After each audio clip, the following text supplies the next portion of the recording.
the next day and the clamps are off and the chair looks great. There is no wobble whatsoever, not at all. There is, however, a few scratches, some final sanding to do, and a couple of dents here and there. Don't ask me how I know, but sometimes a clamp may fall off. And yeah, so I had a couple of those. Nothing horrible, but it's all fixable. So I have this thing I call a shop iron. It's just an iron, and I only keep it in the shop. Never goes in the house. It's a little guy like this, and there's no water in it, but it's on. And I have a cup of water and cloth here, some cotton, rag, whatever you want to grab.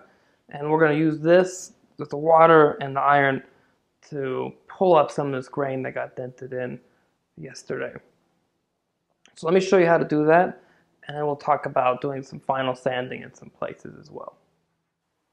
The dent here on the front apron is a really good one to concentrate on because it's a little complicated. The reason it's a little more complicated is because it's not just on one surface of a part, but it's on two surfaces, both the front and the top of the piece. So you just want to dip the rag in some water, apply some water on it, and then I'm going to dip the rag back in, get it nice and wet, put the rag on top of the dent, grab the iron, and just start rocking back and forth. You can hear the iron making steam, and that's what we're looking for. Just keep working that. Check your progress. Get some nice new cold water on the rag and keep working until you pull that dent up.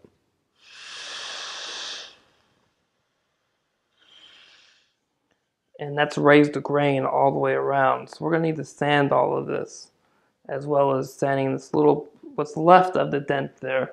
And that'll help us smooth that surface, and then you'll never know there was a dent there. So I got some 220 here. And there we go. No dent whatsoever. You can't even tell. Hopefully you went through and found all of your dings and dents and raised the grain up and sanded them, and everything looks really good. The next thing I want to discuss with you guys is some final sanding. We have some places that we sanded, but we didn't sand all the way down the full length of the part. For instance, the center back slats. So let's focus on those. After that, we're going to come up into the arms. As you can see, I have the chair lying down on the bench. I've got my router mat below it, and that's to protect it from getting any dings or dents or new ones. We definitely don't want that. I have some 220 grit paper as well as some 150 grit paper here, and most importantly, I have some painter's tape. And this stuff is amazing for this. So what we're going to do is grab some painter's tape and just tape off what we don't want to sand into. So if we protect the areas here, you don't have to worry about accidentally sanding and creating some cross-grain scratches. And I'm just going to take my 150 grit paper, fold it over a few times, and give this guy a good sanding. I think I'm good at the 150. I'm going to jump up some 220.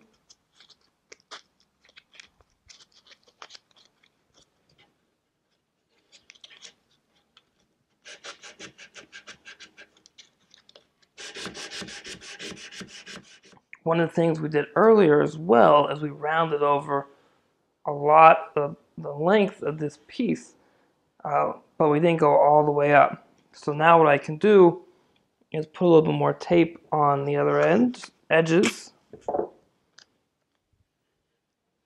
and I can start to round these guys over.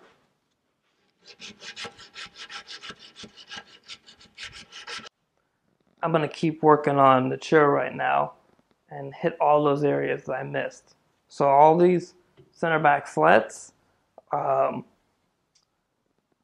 You may want to retouch the panels. It all depends on how you decided to bring them down to their final thickness. If you want, you're more than welcome to throw some tape on top of the rails and sand the cross. Make sure to go with the grain.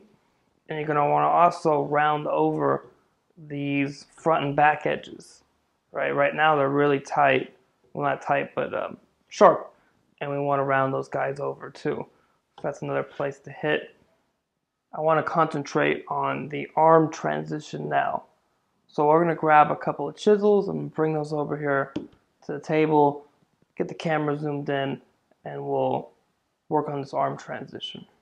When we rounded over the arm, we stopped before the entry point into the leg itself. And now it's time to do this transition. So I'm just going to come in here with a chisel and very slowly start to remove some material.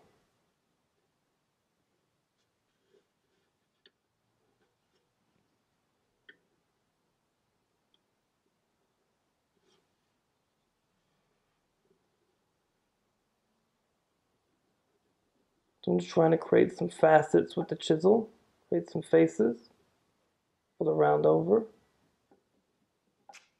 I'll grab some painter's tape.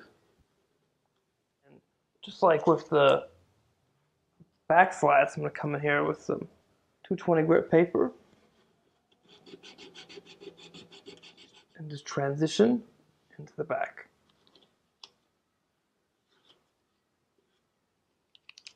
Now I just got to do the next three sides. With this longer one here, it's just going to take a little bit more work. This one was a little shorter, this guy's a little longer, that's okay. Just take it very carefully, moving a little bit of material at a time. Alright, that looks really good. Really good. So, got these two transitions done. Now I just gotta do the inside ones. It's time to make some ebony plugs. In order to do that, we're going to take this piece of ebony, which I've already squared up on two edges on the jointer, and we're going to create some long sticks that are a little bit too thick to start with, and then over the bench, we'll get them to the correct thickness. So the first cut we're going to make is for the 5/16 of an inch plugs. So since I squared this up on two sides, I've also marked the bar. I'm going to now cut 5/16 on the table saw plus a 16. So I'm cutting this at 6/16 of an inch. Now that I've cut this to 6/16 of an inch, I'm going to drop the blade down and make another cut at 6/16 of an inch to free out a bar. And then I'm going to make another cut.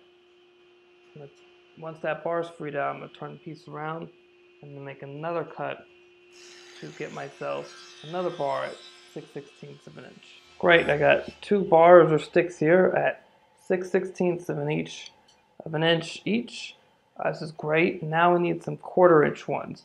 Basically going to do the same thing. I'm going to take this piece here now and we re-square it up and then come over here and cut something that's, instead of being 2/16 of an inch, 3/16 of an inch on each side.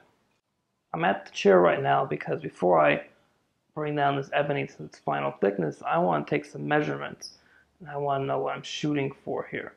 Even though I used a 5/16, a 1/4 of an inch, and a 3/16 of an inch mortising chisel or square hole punch, doesn't mean they're actually those dimensions. I've sharpened them a number of times, both on the outside and the inside. So I just want to double check what my dimensions are here. And I'm going to write all those down using my digital caliper here. Okay, I got my digital caliper here, and let's take some measurements. This is the 5/16 of an inch. And for me, that's, I don't know, 0.314 inches, it looks like, in that direction. And in this direction, 0.316. So I'm going to write down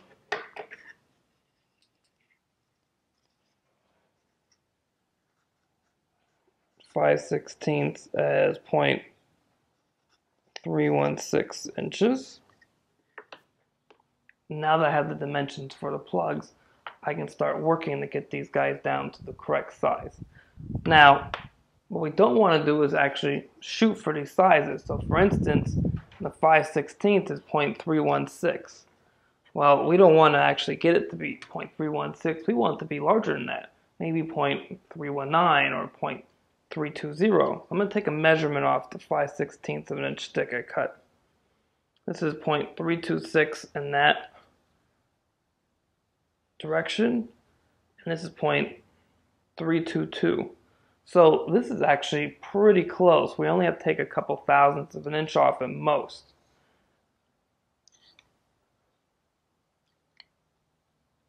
Yeah, and the reason for that is we're going to round this guy over, cut it, and then chamfer for the back. And as we pound it in, the plug will go into the hole, and it'll push the wood away a little bit, and it'll make a really nice tight connection, and it won't come out.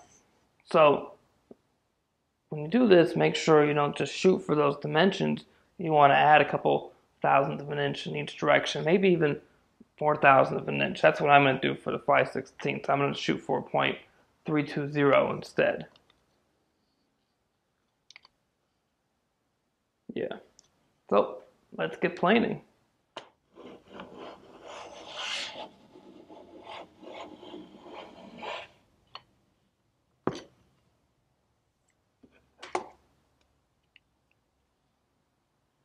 Perfect, .320.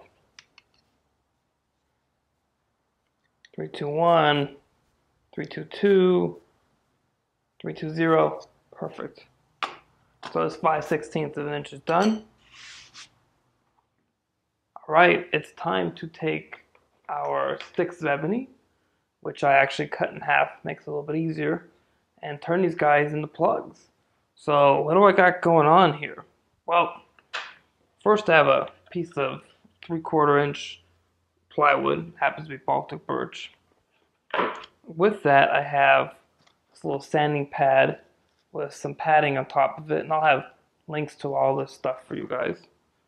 And then I have 3 sheets of sandpaper, 150 grit, and then a 320 grit, and a 600 grit piece of paper. I have some cloth that's been impregnated with the rouge. I have this little block here I use for cutting. Basically, there's a couple of grooves inside of it that have been cut out with the dado, and a little wider than 5/16, a little wider than 1/4 of an inch up here, and deeper. A sanding block with some 150 grit would be perfect, and a kind of saw to cut with, and the drill. So what we're going to do is take our 5/16 piece of ebony here and get it chucked up in the drill. I'll take the 150 grit paper, put it on top of my padding here, take the drill, and just start to turn the drill on and have it turn the ebony around on top of the paper.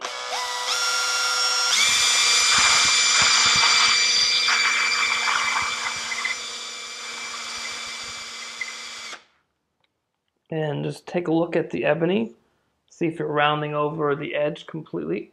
So what we're doing here is we're pushing in, and since we have the padding there, it's going to help round over this ebony.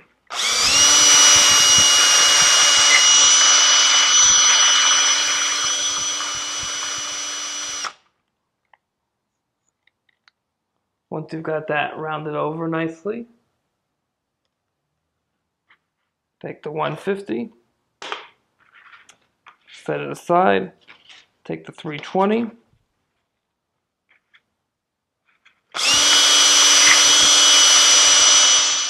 make sure you got rid of all of the marks from the 150. Now move over to the 600.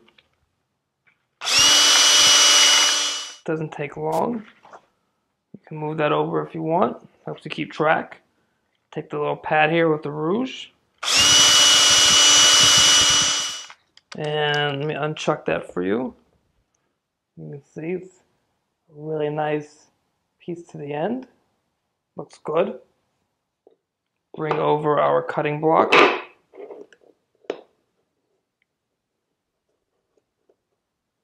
Now, most of my stuff here isn't cut exceptionally deep, so I gotta make sure I line this up well. And then just cut it to length.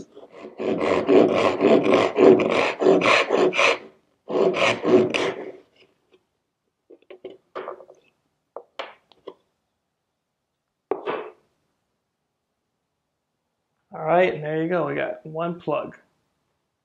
Looks real nice. Okay, I made 3 5/16 inch plugs, and that's going to cover this face here for my 5/16. So now that you made the plugs, the next thing you want to do is take a sanding block and just chamfer the back of them. Okay, let me show you. You can see that I've chamfered the plug on all 4 sides. We'll get just a little bit of this glue into the mortise. Take our plug.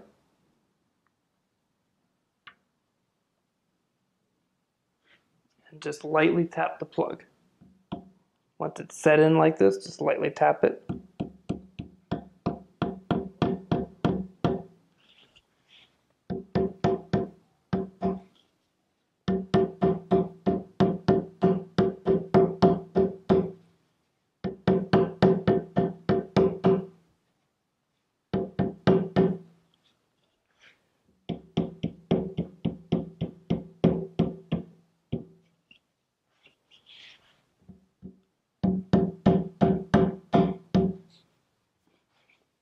Alright, there we go. So the plug is just above the surface in all directions. It's not flush, it's not underneath, it's just above the surface in every single direction. It's perfect. So I'm going to do the other 2, and then I'll do the 1/4 inches.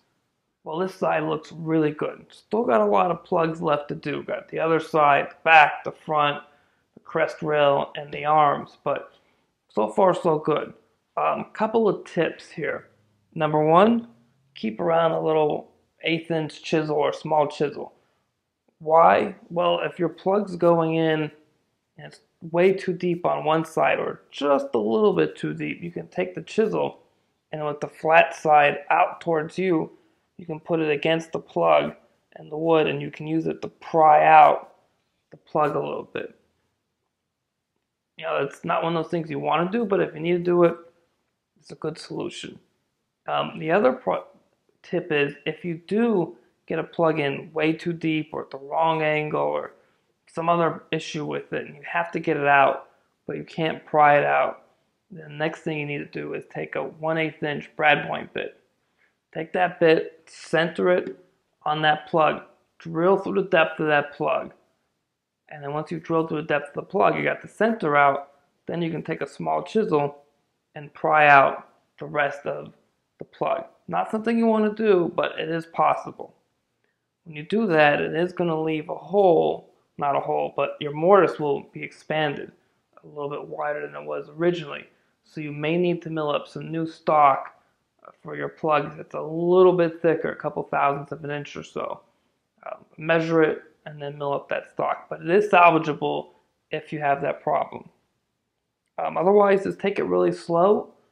When you do the crest rail here, I like to pad the chair against the top of the table so I don't get any dents back here. But otherwise, just take it slow. It'll look great.